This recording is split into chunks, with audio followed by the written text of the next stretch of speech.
Hello viewers, study centre BD এর পক্ষ থেকে আমি মোহাম্মদ সাজিদ হাসান শাকিল আপনাদেরকে জানাই স্বাগতম। তো আসুন আজকে আমরা দেখি এইচএসসি পদার্থবিজ্ঞান দ্বিতীয় পত্র তাপগতিবিদ্যা অধ্যায়। এই অধ্যায় আপনারা জানেন, এই অধ্যায় থেকে প্রত্যেক বছরই কিন্তু কোশ্চেন হয়ে থাকে। এটি শুধু যে আপনাদের সৃজনশীলের জন্য ইম্পর্টেন্ট অধ্যায় তা নয়, এটি আপনাদের এমসিকিউ এবং অ্যাডমিশনের জন্য কিন্তু অনেক ইম্পর্টেন্ট। আপনাদের আমি প্রথমেই দেখাবো আপনাদের এমসিকিউ, অ্যাডমিশন এবং সৃজনশীলের জন্য কোনগুলো কতটি গুরুত্বপূর্ণ আপনারা নিজেরাই বুঝতে পারবেন। আমি এখানে আপনাদের টোটাল দিয়ে দিয়েছি, যে এই যে 37 বলেন 33 35 যা হোক, মানে আমার চোখে পড়ছে আপনাদের বোর্ডে, তারপরে যে আপনাদের এই যে বিভিন্ন কলেজগুলোতে যে পরীক্ষাগুলো হয়, তো সব মিলে আমার কাছে যে কালেকশন আছে আমি সবগুলো চেষ্টা করছি মোটামুটি কতবার এসছে, তো আপনারা নিজেরাই বুঝতে পারবেন যে কত গুরুত্বপূর্ণ। তো ছোট্ট একটি কথা তার আগে বলি, যারা আজকে আমার ভিডিওটি প্রথম দেখছেন তারা অবশ্যই আমার চ্যানেলটিকে সাবস্ক্রাইব করবেন, এবং যারা সাবস্ক্রাইব করছেন তাদেরকে অসংখ্য অসংখ্য ধন্যবাদ। তা আসুন দেখি তাপগতিবিদ্যা অধ্যায়। প্রথমে দেখেন আমি টপিকস লিখছি তাপমাত্রা, তাপীয় সমতা, থার্মোমিটার। আপনার 1 মার্কসের যে কোশ্চেন হয় ক, এখানে তাপীয় সমতা 3 বার এসছে, তাপমাত্রা 2 বার, তাপ 2 বার এসছে, আমার চোখে পড়ছে এই যে। তাহলে শোনেন, এই তিনটা মোটামুটি ইম্পর্টেন্ট। আপনার থার্মোমিটার খুব বেশি ইম্পর্টেন্ট না, তবে আমাদের জানতে হবে থার্মোমিটার কি। ওকে, এবার আসুন উষ্ণতা মিতি ও উষ্ণতা মিতি পদার্থ, এই দুইটা 3 বার করে এসছে। তবে আপনার উষ্ণতা মিতি থেকে অ্যাডমিশনে কোশ্চেন হয়ে থাকে এবং এমসিকিউ তে কোশ্চেন হয়ে থাকে, এমসিকিউ এন্ড অ্যাডমিশন। এবং আপনার উষ্ণতা মিতি এটা কিন্তু সংখ্যাকারে এসে থাকে, ক নাম্বার অনেক সময় দেখবেন সংখ্যাকারে কিন্তু এসছে উষ্ণতা মিতি। নেক্সট আসুন তাপমাত্রার বিভিন্ন স্কেল, এটা আপনার অ্যাডমিশন এবং এমসিকিউর জন্য গুরুত্বপূর্ণ গুরুত্বপূর্ণ গুরুত্বপূর্ণ। এখান থেকে কোশ্চেন আপনার অ্যাডমিশনে আসবেই। এই যে বিভিন্ন স্কেল আমি এখান থেকে আপনাদের দেখাবো, আপনারা অবশ্যই দেখবেন। এখান থেকে রিটেনের এইভাবে কোনো কোশ্চেন তেমন হয় না। ওকে, এবার আসুন তাপ গতিবিদ্যার প্রথম ও দ্বিতীয় সূত্র, এটা আপনার পথে এসছে মোট 37 বার। এবং এই যে প্রথম সূত্রের যে ব্যবহার আছে, ব্যবহার কিন্তু অনেক ইম্পর্টেন্ট। এখানে সবগুলো ব্যবহার সমান ইম্পর্টেন্ট না, আমি যখন পর্যায়ক্রমে দেখাবো আমি বলে দিব আপনাদের এটা ইম্পর্টেন্ট। ওকে, এবার আসুন সিস্টেম, এই সংজ্ঞাটি এসছে টোটালি 7 বার সিস্টেমের সংজ্ঞা। এবং অভ্যন্তরীণ শক্তি, এটা এসছে মোট 14 বার। তাপ, অভ্যন্তরীণ শক্তি ও কাজের মধ্যে সম্পর্ক, এটা টোটালি এসছে 33 বার। এখন শুনেন, এটা কিন্তু একটু ডিফারেন্ট আছে। ডিফারেন্ট বলতে কি, আপনার এখান থেকে যে অঙ্ক আসে, কিন্তু অঙ্ক আপনার অ্যাডমিশনও আসে এবং আপনার হচ্ছে গ নাম্বারে এসে থাকে সৃজনশীলে। এখানে আপনাদের আমি দেখাবো, যখন আমি করাবো তখন আমি বলবো এখান থেকে। তো দেখেন মোট এসছে 33 বার, এটাও কিন্তু গুরুত্বপূর্ণ দিক থেকে কম নয়। এবার দেখেন আপেক্ষিক তাপ, এখানে আমি টপিকসটা শুধু একবারই লিখে দিয়েছি আপেক্ষিক তাপ, এর মধ্যে কিন্তু অনেক কিছু আছে, আমি এগুলো লিখি নাই। আমি যখন আলোচনা করব তখন আমি দেখাবো। মোট এখান থেকে যে টোটালি যে কয়টা টপিকস আছে, মোট এসছে আমার চোখে পড়ছে 123 বার। ওকে, এবার আসুন প্রত্যাবর্তী ও অপ্রত্যাবর্তী প্রক্রিয়া 35 বার এসছে। এখান থেকে আপনার খ নাম্বারে কোশ্চেন বেশি এসে থাকে, এবং মাঝে মধ্যে যদি সংখ্যা এসে থাকে তাহলে কিন্তু ক নাম্বারে আসে। দেখেন তাহলে এখানে আপনার এসছে 35 বার, এটাও কিন্তু গুরুত্বপূর্ণ দিক থেকে কম ইম্পর্টেন্ট নয়। এবার আসছে তাপীয় ইঞ্জিন ও কার্নো ইঞ্জিন। দেখেন আপনার কার্নো ইঞ্জিন থেকে এবার কিন্তু কোশ্চেন বলা যায় আসবে, সৃজনশীল কোশ্চেন। এটা টোটালি আমার চোখে পড়ছে 59 বার, আর এইবার ইনশাল্লাহ আসবে।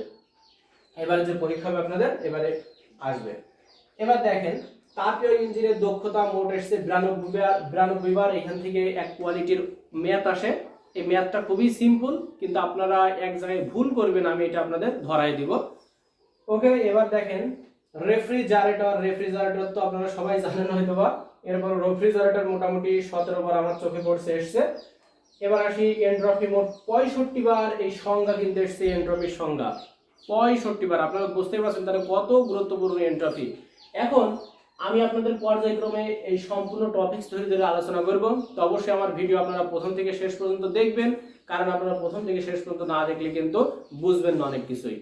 আর আমার হচ্ছে যে গত ভিডিওগুলো আমি দিয়ে দিয়েছি ওইগুলো কিন্তু আপনারা অবশ্যই দেখবেন, কারণ আর কোথাও সমস্যা থাকলে আমাকে কমেন্টসে জানাবেন, কারণ আমি কমেন্টস বক্স রেগুলার। এবার আমরা দেখি বিস্তারিত। দেখেন প্রথমে আমি লিখছি তাপ। এখন হচ্ছে কি তাপ এক প্রকার শক্তি, যেমন আলো এক প্রকার শক্তি, তাপও এক প্রকার শক্তি। এখন আমরা এখান থেকে দেখব তাপ, তাপীয় সমতা, তাপমাত্রা, তিনটা কিন্তু আপনার সমান গুরুত্বপূর্ণ এখান থেকে। তা আসেন এবার আমরা দেখি তাপীয় সমতা কি। যে অবস্থায় পরস্পরের সংস্পর্শে থাকা বস্তুগুলোর মধ্যে তাপের আদান প্রদান ঘটে না তাকে তাপীয় সমতা বলে। দেখেন এখানে বলছে কি, যে অবস্থায় পরস্পরের সংস্পর্শে থাকা বস্তুগুলোর মধ্যে তাপের আদান প্রদান ঘটে না তাকে তাপীয় সমতা বলে। অ্যাকচুয়ালি এখান থেকে আপনাদের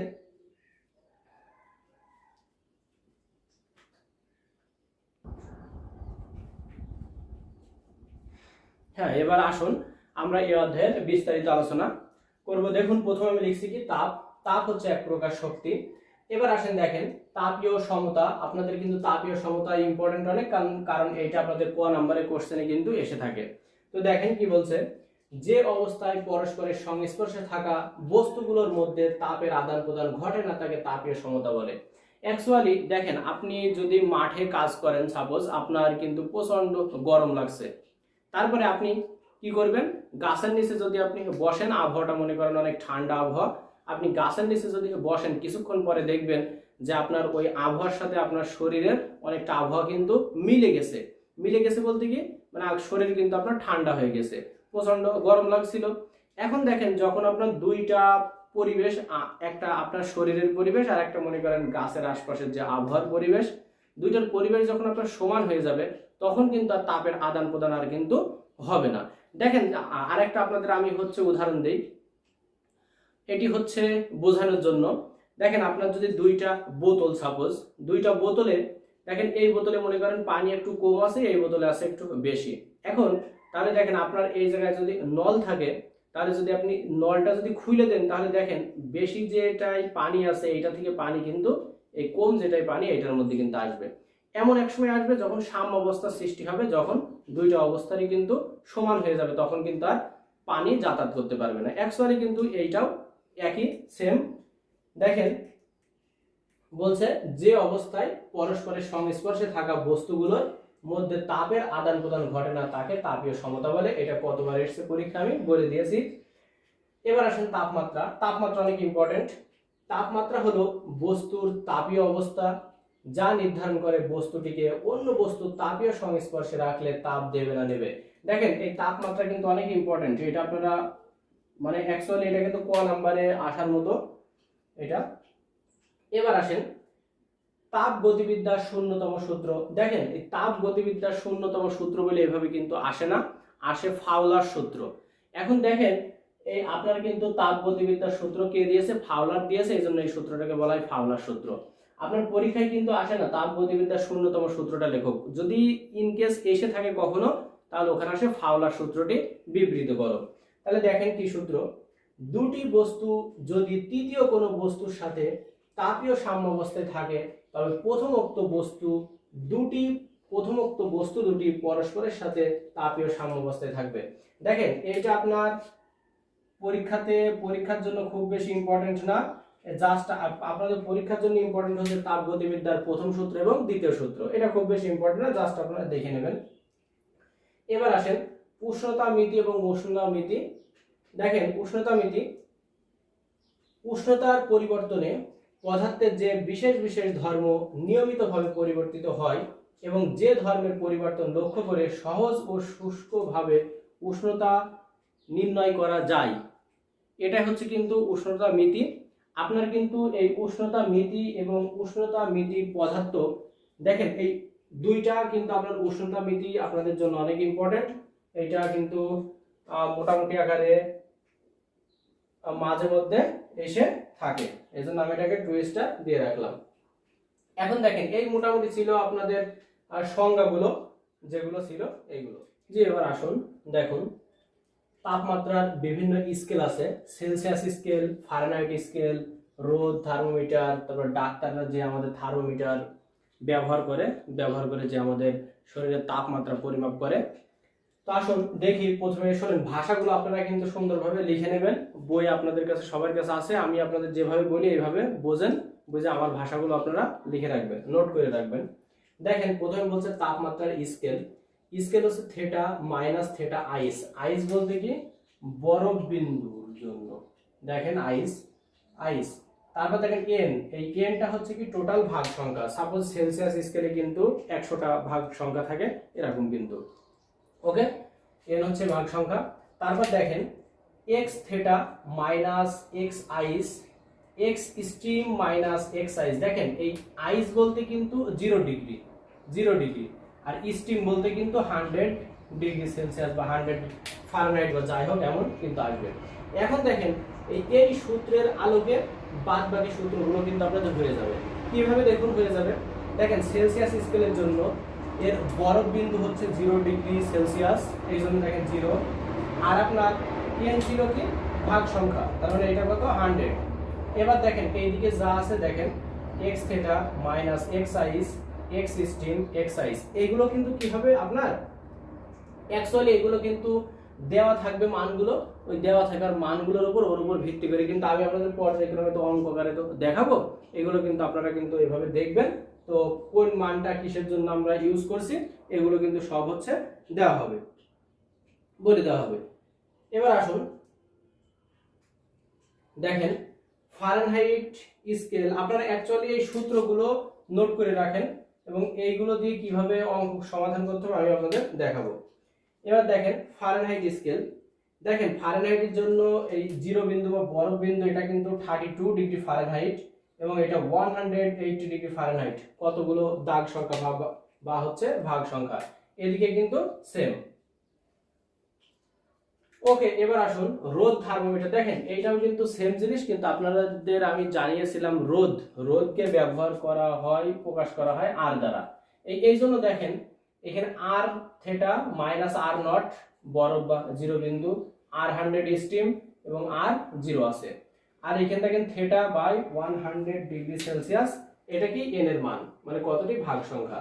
এবার দেখেন আপনার এই যা বুঝিয়েছি এতক্ষণ, এখানে কিন্তু একটা গুরুত্বপূর্ণ কোশ্চেন আপনাদের, এই যেগুলো অঙ্ক এগুলো কিন্তু আপনাদের এমসিকিউ এবং আপনাদের অ্যাডমিশনের জন্য খুবই গুরুত্বপূর্ণ। আপনাদের মোটামুটি একটা রিটেনের কিন্তু এখান থেকে তেমন কোশ্চেন হয়ে থাকে না, তো অ্যাডমিশন এখান থেকে কোশ্চেন আপনারা পাবেন, এটুকু শিওরলি ভাবে বলা যায়। দেখেন এবার নেক্সট ক্লিনিক্যাল বা ডাক্তারি থার্মোমিটার। শোনেন 3বার আপনাদের কোশ্চেনে আসছে এমসিকিউতে যে ক্লিনিক্যাল থার্মোমিটার বা ডাক্তারি থার্মোমিটারকে আরেক নামে ডাকা হয় কি চরম থার্মোমিটার। কেন চরম থার্মোমিটার? দেখেন এই ক্লিনিক্যাল বা ডাক্তারি থার্মোমিটার এটা হচ্ছে 95 ডিগ্রি ফারেনহাইট থেকে 110 ডিগ্রি ফারেনহাইট পর্যন্ত কিন্তু শরীরের তাপমাত্রা পরিমাপ করতে পারে। দেখেন মানবদেহের তাপমাত্রা পরিমাপ করতে পারে। এখন এটা কিন্তু মানবদেহের সর্বোচ্চ তাপমাত্রা পরিমাপ করতে পারে। এখন এই জন্য একে বলা হয় চরম থার্মোমিটারও বলে। আপনার 3বার পরীক্ষাতে এসেছে যে ক্লিনিক্যাল থার্মোমিটারের অপর নাম কি, এটা তাহলে কি হবে চরম থার্মোমিটার। ওকে, আর অবশ্যই আমার ভিডিও আপনারা দেখতে থাকেন এইগুলোর মাধ্যমে যে কিভাবে অঙ্কের সমাধান করতে আমি কিন্তু এবার আমি একটা অঙ্ক দেখি, অঙ্ক দেখলেই কিন্তু ক্লিয়ার হয়ে যাবেন বিষয়টা। দেখেন বলছে একটি নির্দিষ্ট রোদ থার্মোমিটারের রোদ বরফ বিন্দু ও স্টিম বিন্দুতে 4.5 ওহম ও 9.5 ওহম। দেখেন তাহলে বরফ বিন্দু আপনারা কি জানেন, আপনারা এখান থেকে পড়বেন আর কিন্তু দেখে নেবেন। বরফ বিন্দু মানে কি x নট, আর এটা স্টিম মানে কি x 100। ওকে, তাহলে দেখুন কোন তরলে স্থাপন করলে এর রোধ হচ্ছে 6.1, তাহলে এটা দেখেন নির্ণীয় তাপমাত্রায় রোধ কিন্তু এটা, তাহলে নির্ণীয় তাপমাত্রায় রোধ বলতে কি x থেটা। তাহলে আপনাদের কিন্তু ওই জায়গায় আমি কিন্তু বলে দিছিলাম না, এখন কিন্তু সব আমি ক্লিয়ার করে দিচ্ছি আপনাদের, একটা অঙ্ক দেখলে আপনারা ক্লিয়ার হবেন। এখন বলছে তরলের তাপমাত্রা কত। দেখেন তরলের তাপমাত্রা কত, theta, theta equal too hot. তাহলে দেখেন আপনার এন কি কি দেওয়া আছে, x নট বরফ বিন্দুতে কত, বরফ বিন্দুতে 4.5 ওহম। আচ্ছা লিখে নেবেন। শুনুন আমি অনেক কিছু কিন্তু বাদ দিব, কারণ যদি না বাদ দিই হয়তোবা মানে যেগুলো যেমন ওহম এগুলো কিন্তু বাদ দিতে পারি একক, নাহলে কিন্তু ভিডিও অনেক বড় হয়ে যাবে। এখন দেখেন x নট, তাহলে x 100 স্টিম, স্টিমের জন্য কত 9.5 লিখে নেবেন। তারপরে বলছে x থেটা, থেটা কত 6.1 এত ওহম, আর থিটা কিন্তু হট। আচ্ছা এক্স থিটা কি নিম্ন তাপমাত্রায় রোধ। ওকে, এখন দেখেন আপনারা সূত্র কিন্তু এটা জানেন। এখন দেখেন মানগুলো বসান, তাহলে থিটা ইকুয়াল টু কত, এক্স থিটার মান কত 6.1 বিয়োগ এক্স নট 4.5, এক্স 100 হচ্ছে 9.5 মাইনাস 4.5 ইন্টু এই 100 ডিগ্রি সেলসিয়াস। 100 ডিগ্রি সেলসিয়াস এখানে কত মান আসবে, দেখেন এখানে কত মান আসবে আমাকে কমেন্ট বক্সের মাধ্যমে আপনারা জানাবেন। দেখেন এই অঙ্কটা যদি আপনারা বুঝে থাকেন কিন্তু আপনাদের আর বাদ বাকি যে সূত্রের অঙ্ক আছে ওইগুলো কিন্তু বুঝবেন। এরপরেও আমি আরো আপনাদের গাণিতিক সমস্যার সমাধান এবার আমরা দেখি ত্রৈধবিন্দু এবং পানির ত্রৈধবিন্দু, এটা আপনারা একটু দেখে নেবেন। তবুও আমি আপনাদের এখান থেকে বলি, এখান থেকে আপনাদের যে ম্যাথ আসে যে আপনাদের এমসিকিউতে এবং অ্যাডমিশনে, সেগুলো এই সূত্র দিয়ে সূত্রের বেসিস করে আপনাদের আসে। টি হচ্ছে যদি কেলভিন তাপমাত্রা মনে করেন প্রকাশ করা হচ্ছে এখানে, দেখেন পিটি বাই পিটিআর। এখন এই টিআর বলতে দেখেন পানির ত্রৈধবিন্দু বোঝাবে সব সময়, ঠিক আছে, মানে পিটিআর বলতে পানির ত্রৈধবিন্দু, আর এই পিটি বলতে কি নির্ণীয় যে আচ্ছা এই যে টি দেখেন, টি হচ্ছে নির্ণীয় তাপমাত্রা যেটা বলবে টি, আর আপনার হচ্ছে পানির ত্রৈধবিন্দুর ক্ষেত্রে যদি পিটিআর ব্যবহার করে আরেকটা যে নির্ণীয় তাপমাত্রায় দেওয়া থাকবে এইটা হচ্ছে পিটি। তারপর যদি আরেকটা রোধ দেওয়া থাকে রোধের জন্য হবে আর টিআর। এইটাও যদি রোধ ধরি তাহলে এইভাবে অ্যাকচুয়ালি আপনার ইউজ করা হবে টি, সাপোজ আর দেওয়া থাকবে রোধ, আর হচ্ছে আর টিআর হচ্ছে ত্রৈধবিন্দুর জন্য রোধ দেওয়া থাকবে। তখন আপনার যদি বলে যে তাপমাত্রা নির্ণীয় তাপমাত্রা কত, একটা অঙ্কের মাধ্যমে আমি আপনাদের দেখাই দেব। তো আসলে অ্যাকচুয়ালি এগুলো কিন্তু খুব বেশি আপনাদের গুরুত্বপূর্ণ নয়, এগুলো জাস্ট শুধু এমসিকিউ এবং অ্যাডমিশনের জন্য। এইজন্য আমি কিন্তু আপনাদের এগুলো যে বিস্তারিত আলোচনা এগুলো কিন্তু আমি আপনাদের দেখাবো না। আর আমরা জানি যে যদি হয় 23 ডিগ্রি সেলসিয়াস তাপমাত্রা, তখন আপনাদের জন্য কি লেখা হয় বলেন তো, কেলভিনে যদি দেন তাহলে দেন হচ্ছে 23 প্লাস 273। এই যে অ্যাকচুয়ালি এটা কিন্তু আপনাদের সূত্র k equal two c plus 273.16। এখন দেখেন এই c প্লাস 273 কেন লেখা হচ্ছে, কারণ 0.16 যদি আমরা বাদ দিই তাহলে কিন্তু লেখা যায় k equal two c plus 273। এই দেখেন এবার আমি আপনাদের অ্যাকচুয়ালি একটা অঙ্ক দেখাবো, অঙ্ক দেখালে ক্লিয়ার। আসুন এবার আমরা দেখি। আসলে অ্যাকচুয়ালি আজকে আমি একটু অসুস্থ, তবুও আপনাদের মানে চাওয়ার জন্য কিন্তু এই অধ্যায়টার লেকচার দেওয়া। দেখেন বলছে একটি নির্দিষ্ট রোধ থার্মোমিটারের রোধ পানির ত্রৈধবিন্দুতে 42.316 ওহম এবং কোন তরলের স্ফুটনাঙ্কে 33.26 ওহম, তরলের স্ফুটনাঙ্ক কত। শোনেন আপনাদের কিন্তু আমি বলছিলাম আগে যে দেখেন ত্রৈধবিন্দুর জন্য সবসময় কিন্তু টিআর দেবেন, আর এটা যেহেতু বলছে রোধ তাহলে আর টিআর, শেষ কাহিনী। আর তরলের স্ফুটনাঙ্কে এটা দেখেন আপনাদের আর দেন, আর এবং টি দেন, ঠিক আছে, আর টি দেন, এটা আর টি দিলেই হবে। আর বলছে কি তরলের স্ফুটনাঙ্ক কত, এটার জন্য টি তো আপনাদের আমি বলেই দিয়েছি। তাহলে দেখেন আপনার সূত্র কি জানেন, T equal to R T by R T R গুণ দেখেন এখানে অ্যাকচুয়ালি দেখেন একটি নির্দিষ্ট রোধ থার্মোমিটারের রোধ ত্রৈধবিন্দুতে 42.316 ওহম এবং কোন ধরনের রোধ তরলের স্ফুটনাঙ্কে 33.26 ওহম, তরলের স্ফুটনাঙ্ক কত। দেখেন আপনার সূত্র কি জানেন, তাহলে দেখেন অঙ্কটা তো আপনাদের ক্লিয়ার কিন্তু।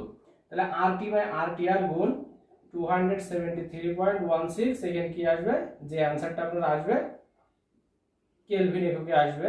তাহলে দেখেন মান এবার বসাবেন যে RT এর মান কত, RTR কত এবং টি। দেখেন এইভাবে কিন্তু আপনারা করে দিবেন। এইভাবে আপনাদের কিন্তু যে কয়টা আছে আপনারা শুধু লক্ষ্য রাখবেন ত্রৈধবিন্দুর এটা টিআর ধরবেন, আর একটা যেটা মান দেয়া থাকবে এটা ধরবেন টি ধরবেন, মানে RT হোক XT হোক যেভাবে হোক ধরবেন এটা, আর মান তো বের করবেন আপনারা টি এর মান। ওকে, আশা করি বুঝছেন।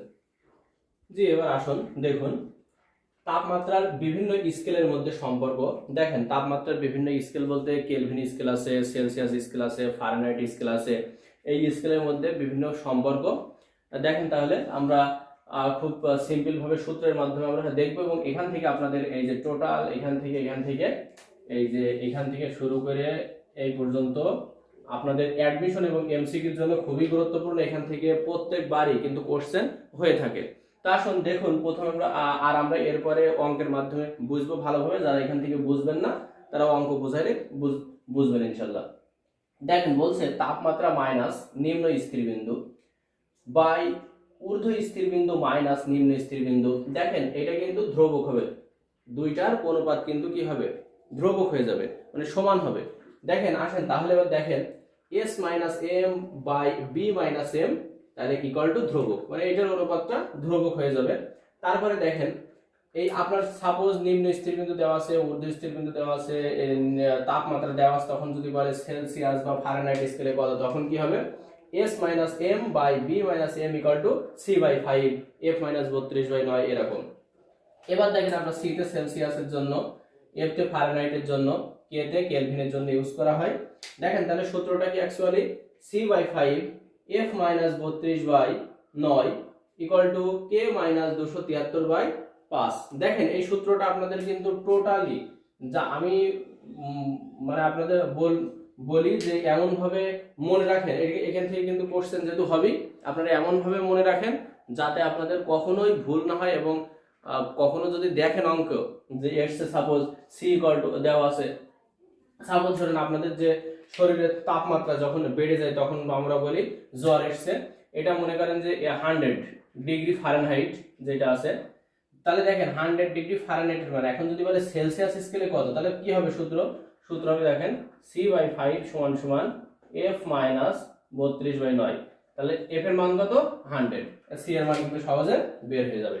এই অ্যাকচুয়ালি এখান থেকে এই থিমটুকুর মধ্যে থেকে আপনারা কিন্তু মানে প্রত্যেকবার যে কোশ্চেন হয়ে থাকে অ্যান্সার করতে পারবেন। এরপর আমি অঙ্কের মাধ্যমে দেখাবো।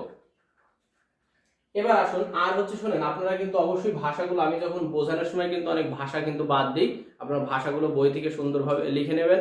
আর এরপর আমি মুখে যেগুলো বলি এগুলোই কিন্তু ভাষা, তো আপনারা যখন পড়বেন অবশ্যই বই সামনে রাখবেন।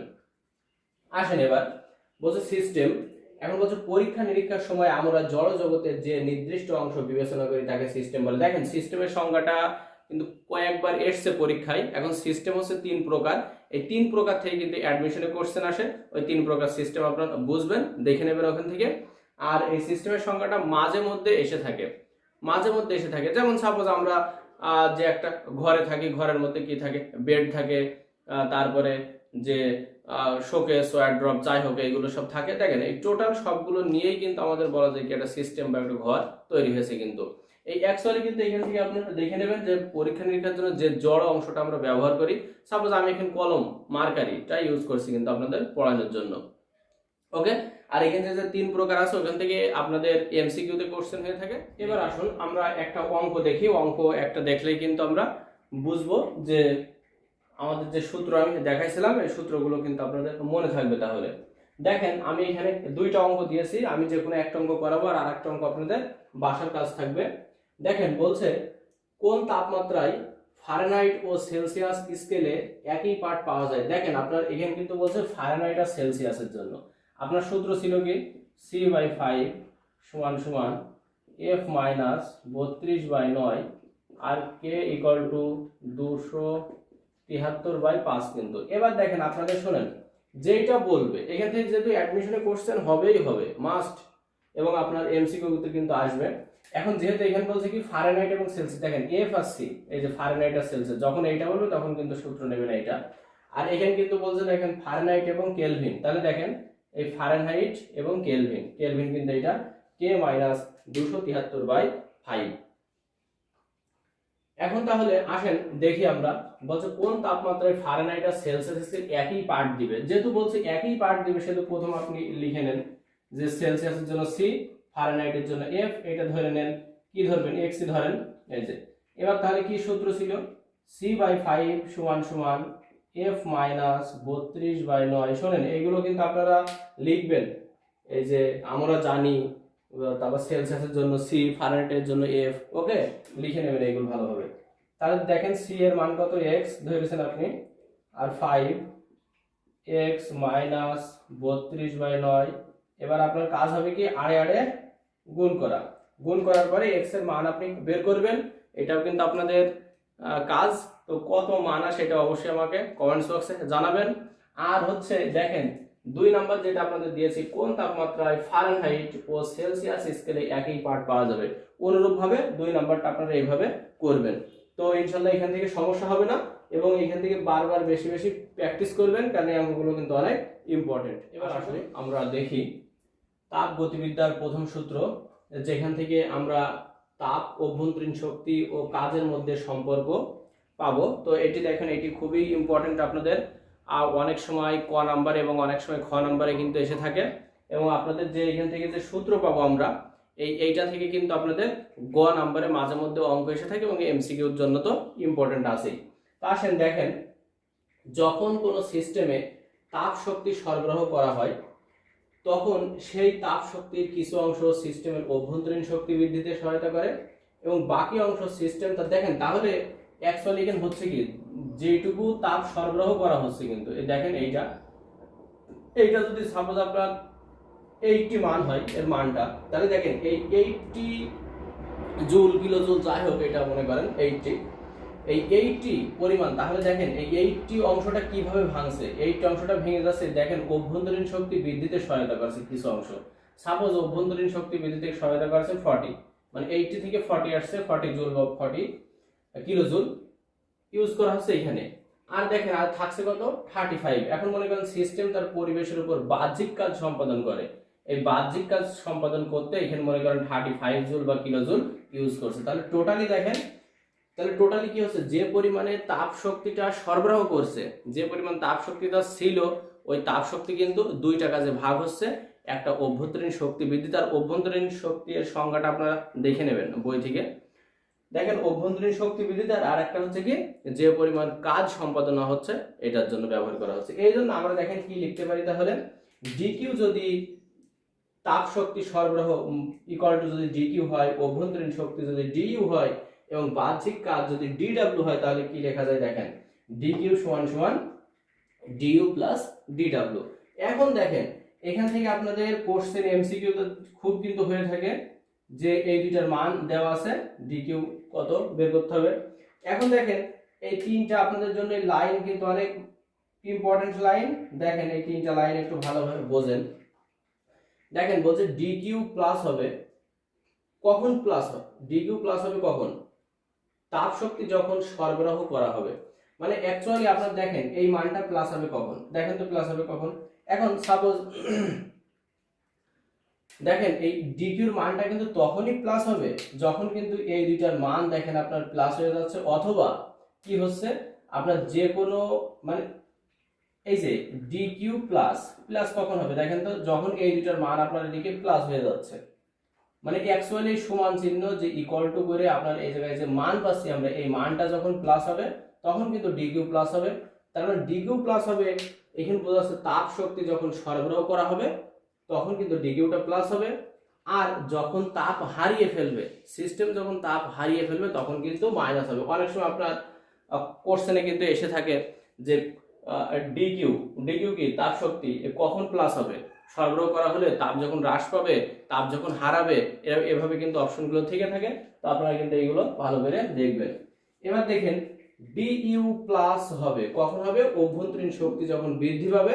সাপোজ এই ডিইউ প্লাস হবে কখন, যখন অভ্যন্তরীণ শক্তির মান বৃদ্ধি পাবে। সাপোজ এখানে আমি দিয়েছিলাম কত, 45, 50 হয়ে গেছে। যখন অভ্যন্তরীণ শক্তির মান বৃদ্ধি পাবে তখন ডিইউ হবে প্লাস, আর অভ্যন্তরীণ শক্তি যখন হ্রাস পাবে তখন হবে মাইনাস। ওকে, এটা কিন্তু সিম্পল কথা, মনে থাকবে এটা ভালো আপনাদের। এবার আসেন ডিডব্লিউর ক্ষেত্রে, যখন সিস্টেম কর্তৃক কাজ সম্পাদিত হবে, দেখেন ডিডব্লিউ প্লাস হবে কখন, সিস্টেম কর্তৃক যখন, মানে সিস্টেম কর্তৃক যখন কাজ সম্পাদিত, আর মাইনাস হবে কখন, সিস্টেমের উপর কাজ সম্পাদিত হলে। দেখেন অ্যাকচুয়ালি কিন্তু আপনার এই ডিকিউ এবং ডিডব্লিউ এই দুইটা যেন আপনাদের উল্টিয়ে না যায়, এই দুইটা আপনারা ভালোভাবে একটু দেখে নেবেন। আর ডিইউ তো আপনাদের সরাসরি বোঝাই যাচ্ছে এটা কি। তাহলে দেখেন সিস্টেম কর্তৃক যখন কাজ হবে, সিস্টেম দ্বারা যখন কাজ হবে তখন ডিইউ হবে, ডিডব্লিউ হবে প্লাস, আর যখন সিস্টেমের উপর কাজ হবে। ওকে, তাহলে এই যে এটা কিন্তু অনেক ইম্পর্টেন্ট সূত্র, তাপগতিবিদ্যার প্রথম সূত্র, আপনারা এটা দেখে নেবেন ভালো। দেখেন আসি এবার আমরা একটা অঙ্ক দেখি, অঙ্ক দেখলে আমাদের কিন্তু ক্লিয়ার হয়ে যাবে। তাপগতিবিদ্যার যে প্রথম সূত্রটা ছিল আর dQ equal to dU plus ডিডাব্লিউ, এই সূত্রটা কিন্তু আমাদের ক্লিয়ার হয়ে যাবে। তো আসেন দেখেন, কোন সিস্টেমে যদি 1800 জুল তাপ শক্তি সরবরাহ করায় 2200 জুল কাজ সম্পাদিত হয়, তবে অভ্যন্তরীণ শক্তির পরিবর্তন বের করো। দেখেন আপনার কিন্তু দেওয়া আছে কি তাপ শক্তি সরবরাহ, তাহলে এটা হচ্ছে কি ডিকিউ, ডিকিউ কত 1800 জুল, তারপর দেখেন 2200 জুল কাজ, ডিডাব্লিউ, শোনেন এই ডিডাব্লিউ বলতে আপনারা কিন্তু ডেল ডাব্লিউ ইউজ করতে পারবেন, সমস্যা নাই, কিছু কিছু বইতে দেখবেন ডেল ডাব্লিউ দেওয়া আছে 2200 জুল। এবার বলছে অভ্যন্তরীণ শক্তির পরিবর্তন বের করতে, দেখেন ডিইউ সমান সমান হট, তাহলে এবার আমরা জানি কি আমরা জানি ডিকিউ সমান সমান DU plus DW by DU equal to DQ minus DW.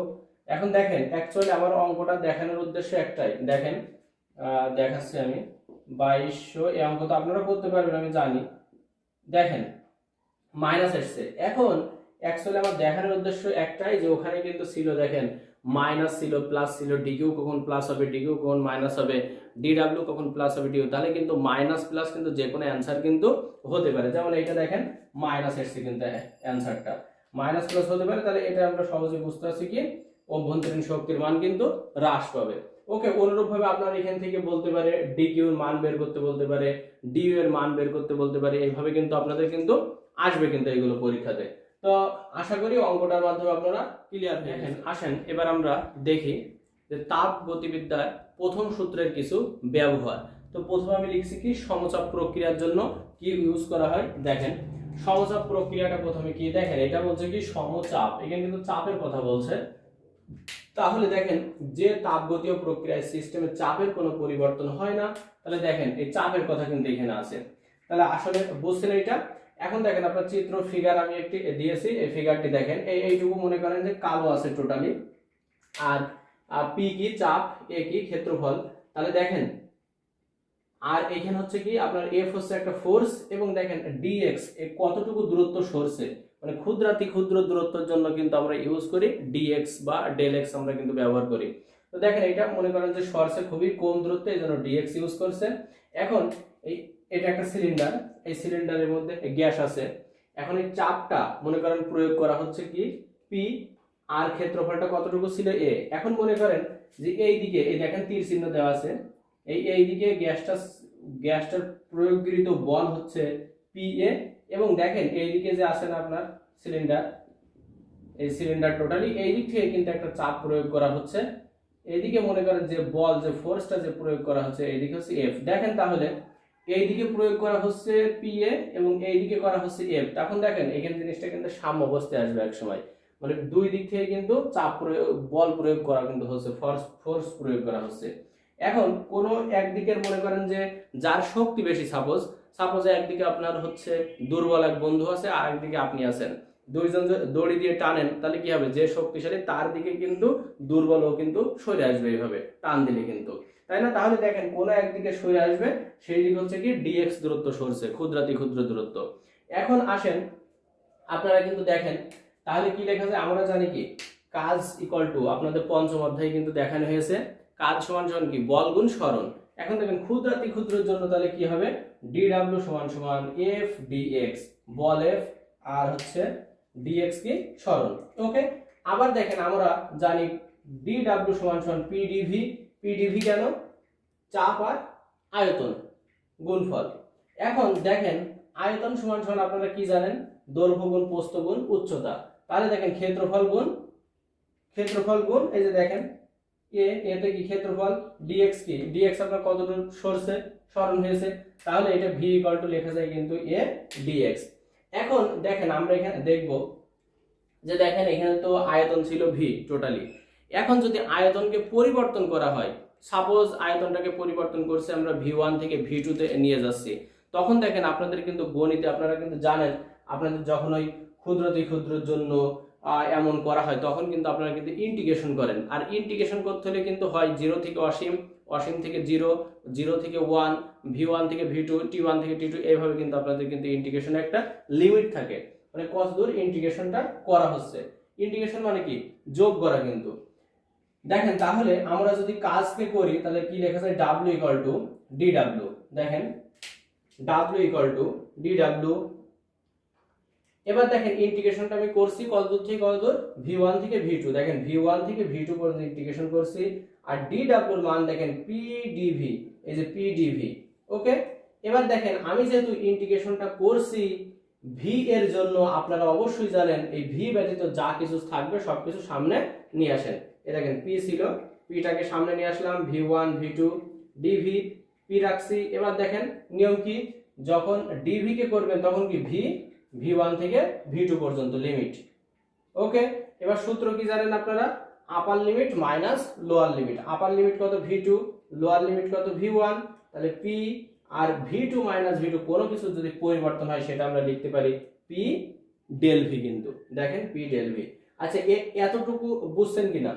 যদি এতটুকু বুঝে থাকেন তাহলে এই সমচাপ প্রক্রিয়ার জন্য কিন্তু হয়ে যাচ্ছে। আর একটু দেখেন আপনারা, এবার দেখেন তাপগতিবিদ্যার প্রথম সূত্রটা আপনারা জানছিলেন কি, dq সমান সমান du প্লাস dw। এখন দেখেন তো এই মানটা আপনার কিন্তু dw থেকে কিন্তু আসছে, তাহলে এটা কি, তাহলে আপনি কি লিখতে পারেন dq সমান সমান du plus p del v। দেখেন আপনার অনেক সময় কিন্তু অঙ্কে এসে থাকে যে আপনার হচ্ছে চাপ দেওয়া আছে, আয়তন দেওয়া আছে, ডিউ দেওয়া আছে, ডিকিউ এর মান বের করতে হবে, তখন কিন্তু আপনার ইউজ করতে হবে এই সূত্রটা। এই সূত্রটা ইউজ করতে আমি একটা অঙ্কের মাধ্যমে আপনাদের দেখাবো, দেখালে পরে আপনারা এখান থেকে ক্লিয়ার হয়ে যাবেন। ওকে, কিন্তু আপনারা কিন্তু জানেন যে প্রথম সূত্রটা এইটা, ডিকিউ সমান সমান ডিউ প্লাস ডিডব্লিউ। কিন্তু আপনার যদি ডিইউ এর মান যদি না দেওয়া থাকে, পি এর মান এবং ভি এর মান যদি দেওয়া থাকে, তখন কিন্তু আপনারা করবেন এই সূত্রটা। ওকে, বোঝা গেছে? আর এইটা তাহলে কি লিখবেন, যে কৃতকাজ সমান সমান চাপ গুণ আয়তনের পার্থক্য।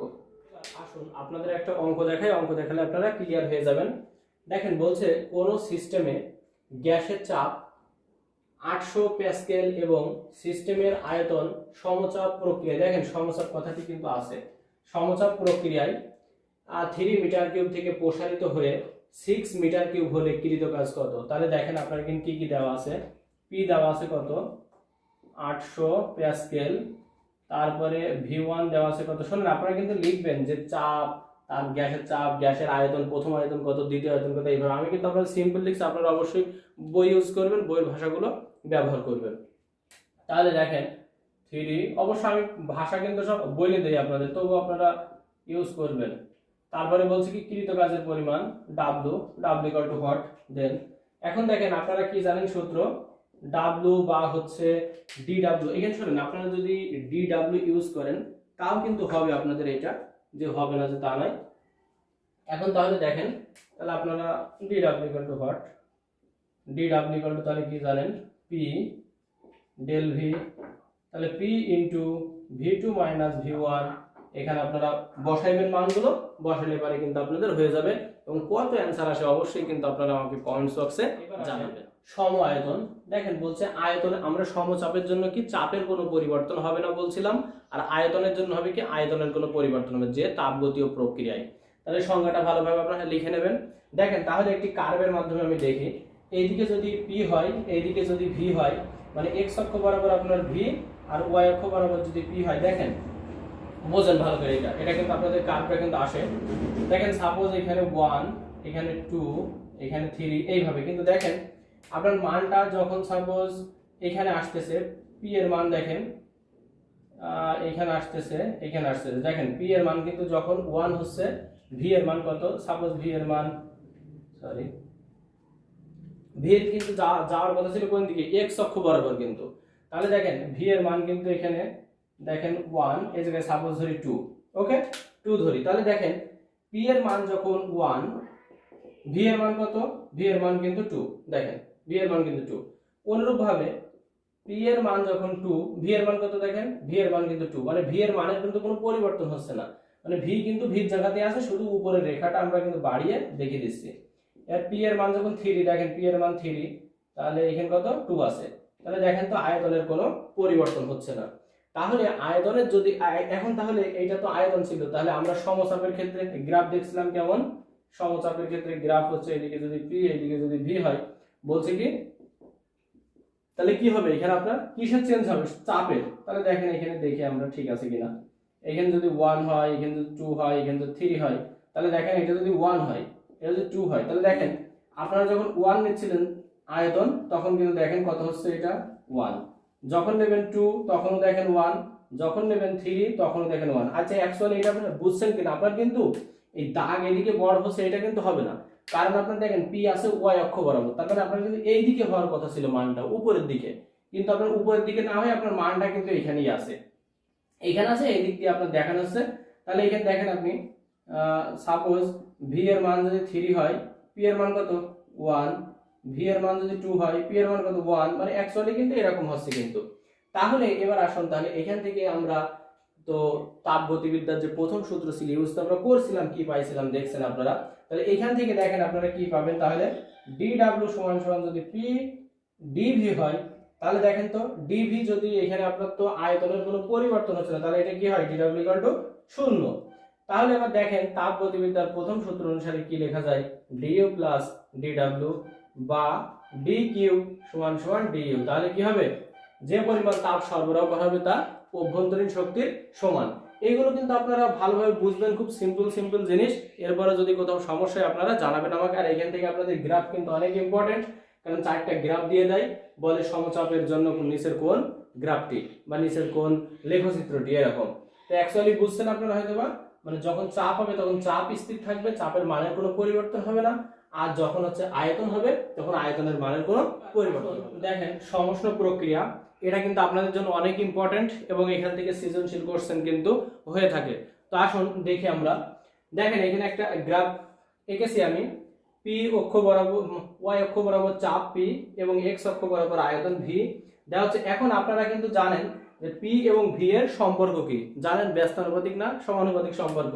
দেখেন এটা কিন্তু আপনারা জানেন, পি ভি = এন আর টি বা যাই হোক এমন কিন্তু আপনারা জানেন। দেখেন পি এবং ভি কিন্তু কি আকারে আছে, গুণ আকারে, তাহলে যদি ওই পাশে চলে যায় তাহলে কি হয়, এটা কিন্তু ব্যস্তানুপাতিক সম্পর্ক হয়ে যায়। তাহলে ভি এর মান যদি বাড়ে পি এর মান কমবে, আর ভি এর মান যদি কমে পি এর মান কিন্তু বাড়বে। আপনারা এটা জানেন কিনা দেখেন, এটা কিন্তু জানা উচিত, পি ভি বাই টি = ধ্রুবক যেটা। তাহলে দেখেন এটা কি লেখা যায়, পি = ওই পাশে যদি দিয়ে দেন টি বাই ভি। এখন টি যদি ধ্রুবক হয় আপনার, তাহলে কি লেখা যায় 1/v না সমানুপাতিক, এই যে এটা থেকে কিন্তু আসতেছে। দেখেন তাহলে পি এর মান যখন ছিল সাপোজ 1, সাপোজ এটা মনে করেন 1, এটা মনে করেন 2 যদি মনে করি, এটা মনে করি 1, এটা মনে করি 2, তাহলে দেখেন পি এর মান যখন ছিল 1 তখন দেখেন ভি এর মান কত 2 এ কিন্তু চলে যাচ্ছে, দেখেন 2 ভি এর মান, তাহলে কি কম হলে বেশি হবে। আর দেখেন পি এর মান যখন বেশি 2 ছিল তখন কিন্তু এখানে হয়ে যাচ্ছে কম 1 হয়ে যাচ্ছে।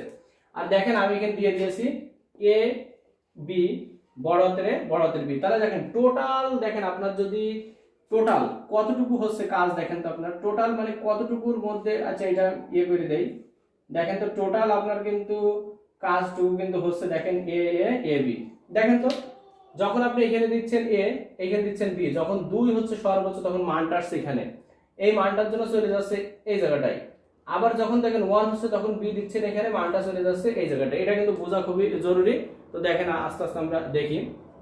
এখন দেখেন যদি সমষ্ণ প্রক্রিয়ার ক্ষেত্রে কি স্থির থাকবে, তাপমাত্রা স্থির থাকবে। ভাষাটা সুন্দরভাবে লিখে নেবেন, তাপগতীয় প্রক্রিয়ায় তাপমাত্রাটা স্থির থাকবে, সেটা হচ্ছে সমষ্ণ প্রক্রিয়া। আর আমরা তাপ গতিবিদ্যার প্রথম সূত্র অনুসারে জানি কি ডিকিউ সমান সমান, দেখেন সূত্র জানি কি ডিকিউ সমান সমান ডিইউ প্লাস ডিডব্লিউ। তাহলে এই ডিইউ সমান সমান যদি 0 হয় তখন আপনি লিখতে পারেন কি ডিকিউ সমান সমান 0 প্লাস ডিডব্লিউ। তাহলে ডিকিউ সমান সমান ডিডব্লিউ। আবার আমরা কিন্তু সূত্র জানি P1 V1 সমান সমান P2 V2, জানি না? হ্যাঁ জানি কিন্তু এটা। তাহলে দেখেন আদর্শ গ্যাসের সমীকরণ থেকে আবার আমরা কিন্তু এটা জানি, রসায়নে আপনারা পড়ছেন PV = nRT, তাহলে P এর মান কত হবে nRT/V। এখন আপনারা দেখেন আপনি কিন্তু সূত্র জানেন W = P dV/ΔV। এখন আয়তনকে আমরা কিন্তু ইন্টিগ্রেশন করছিলাম V1 থেকে V2 পর্যন্ত, তাহলে এবার কিন্তু সেই ইন্টিগ্রেশনের খেলা আসবে। দেখেন P dV, P এর মান কত বের করেছিলাম nRT, এই যে nRT/V dV। এবার ইন্টিগ্রেশন অবশ্যই দিবেন V1 থেকে V2 পর্যন্ত।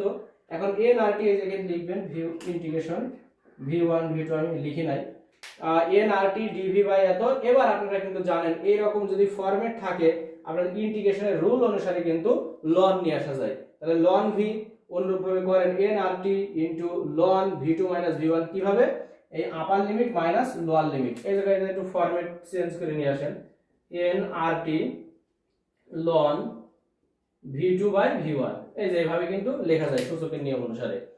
এবার আপনাদের দেখেন কাজ কিন্তু হয়ে গেছে অনেকটা। এইটা আপনারা পাচ্ছেন কিসের মান, w এর মান কিন্তু পাচ্ছেন।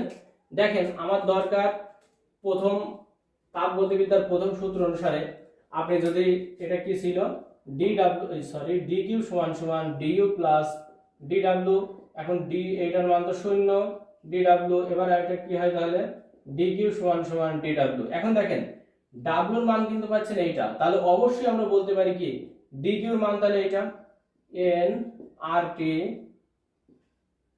ln v2 বাই v1 কিন্তু দেখেন। তাহলে আপনার টোটাল এবার কিন্তু আপনার আসবে, তাহলে দেখেন এটা কিন্তু আপনার কি হচ্ছিল dq এর মানটা v2 এবং v1, দেখেন v2 এই যে v2 এবং v1 মানে টোটাল কাজটা কিন্তু সম্পূর্ণ ছিল এইটুকুর মধ্যে। এবং এইটুকু মানটা দেখেন আপনার কোথা থেকে কোথা পর্যন্ত, দেখেন এইটুকুর মান হচ্ছে আপনার a b বড় হাতের a বড় হাতের b। তাহলে দেখেন এই টোটাল কাজটা সম্পূর্ণ হচ্ছে কিন্তু আপনার a b বড় হাতের a বড় হাতের b এর ক্ষেত্রফলের সমান কিন্তু।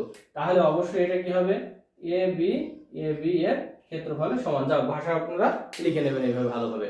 তাহলে অ্যাকচুয়ালি আপনি কিন্তু বুঝছেন, আপনার কিন্তু দেখেন টোটাল কিন্তু হচ্ছে কি v2 থেকে v1, এই v2 v1, এবার এইটুকুর মধ্যে যতটুকু সম্পূর্ণ হচ্ছে ক্ষেত্রফলের উপর কাজ, এটাই কিন্তু আপনার সমষ্ণ প্রক্রিয়ার জন্য এই যে কাজ ছিল, এটাই সমষ্ণ প্রক্রিয়ার জন্য। ওকে, আশা করি আপনারা আসেন রুদ্ধতাপীয় প্রক্রিয়া, এটি কিন্তু খুবই গুরুত্বপূর্ণ এবং এখান থেকে আপনাদের মোটামুটি আকারে সৃজনশীল কোশ্চেন বলুন এমসিকিউতে বলুন এই গ্রাফ থেকে কিন্তু অনেক সময় আপনারা পাবেন। দেখেন ভালোভাবে বোঝেন গ্রাফটা। দেখেন রুদ্ধতাপীয় প্রক্রিয়াটাকে কি, রুদ্ধতাপীয় প্রক্রিয়া হচ্ছে যে তাপগতীয় প্রক্রিয়া, এই সিস্টেমের তাপ বাইরে যাবে না এবং বাইরে থেকে কোনো তাপের আদান প্রদান হবে না। তার মানে দেখেন, তার মানে হচ্ছে ইকুয়াল অবস্থার কিন্তু সৃষ্টি হবে, মানে কোনো তাপ আসবেও না কোনো তাপ যাবেও না, এই প্রক্রিয়াটা রুদ্ধতাপীয় প্রক্রিয়া। এখন যদি তাপ যায় এবং না আসে তাহলে দেখেন তো আপনার তাপ গতিবিদ্যার সূত্র কি জানেন, d প্লাস dw। তাহলে অতি সহজেই বলা যায় এটা কিন্তু 0, তাহলে du সমান সমান dw প্লাস dw বা dw সমান সমান মাইনাস du, এটা কিন্তু তাহলে অ্যাকচুয়ালি বলা যায়, বা du সমান সমান মাইনাস dw। এখন দেখেন আপনাদের কি পরিমাণ কি হচ্ছে কাজ। এখন দেখেন এটা যদি আয়তন x অক্ষ বরাবর y অক্ষ বরাবর যদি চাপ ধরা হয় তাহলে দেখেন এটা কিন্তু সেম, আমরা জানতে পারছি এটা সেম, কিন্তু দেখুন আপনার দুইটা সমষ্ণ রেখা দেওয়া আছে এখানে, T1 তাপমাত্রা T1 এবং T2। দেখেন T1 তাপমাত্রা যখন ছিল বেশি ছিল আর T2 তাপমাত্রা যখন ছিল কম ছিল, কারণ নিচের দিকে আছে এজন্য কম ছিল। দেখেন তাহলে আপনার T1 এর জন্য দেখেন তো a বিন্দু হিসাব করা হয়, এই যে দেখেন a বিন্দু। তাহলে a বিন্দুর জন্য আপনার সবগুলো কি হবে, দেখেন সবগুলো ভালো করে বোঝেন কিন্তু এটা। দেখেন a বিন্দুর জন্য আপনার কি হবে, b বিন্দুর জন্য আপনার কি হবে, এগুলো কিন্তু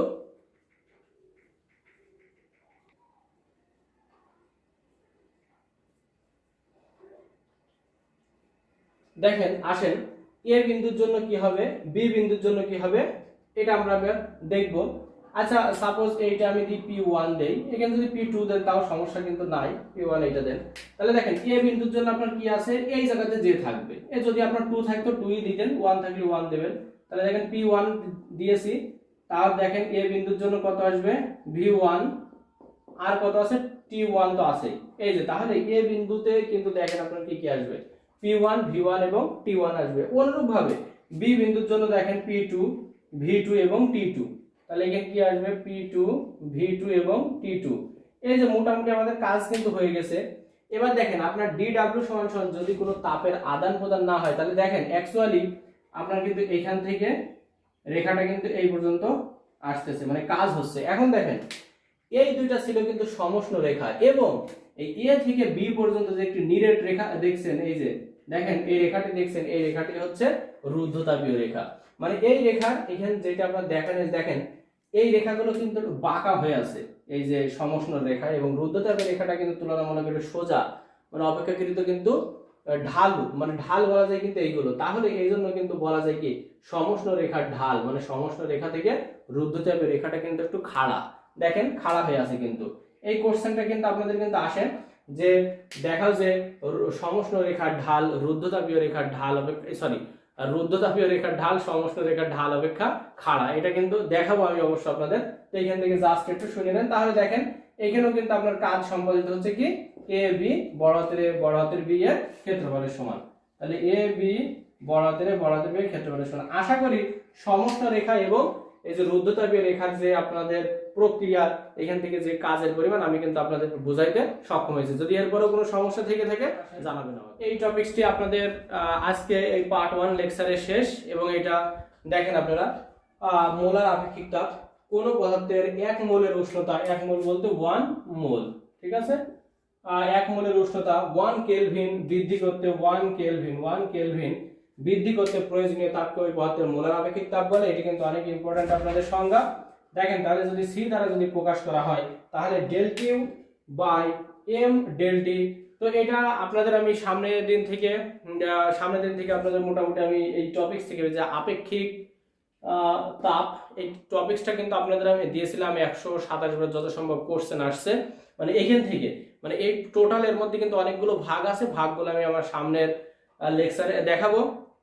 তো অবশ্যই সবাই ভালো থাকবেন, এবং আমার ভিডিও যদি আপনাদের অল্প একটু হলেও ভালো লাগে তো অবশ্যই আমার চ্যানেলটিকে সাবস্ক্রাইব করবেন, লাইক দিবেন এবং শেয়ার করে বন্ধুদের মাঝে দেখানোর সুযোগ করে দিবেন। এবং নেক্সট ভিডিওতে অবশ্যই এর পর থেকে আলোচনা করা হবে। তো সবাই আমার ভিডিও যেটা দেখবেন প্রথম থেকে কিন্তু শেষ পর্যন্ত দেখবেন। সবাই ভালো থাকবেন, আল্লাহ হাফেজ।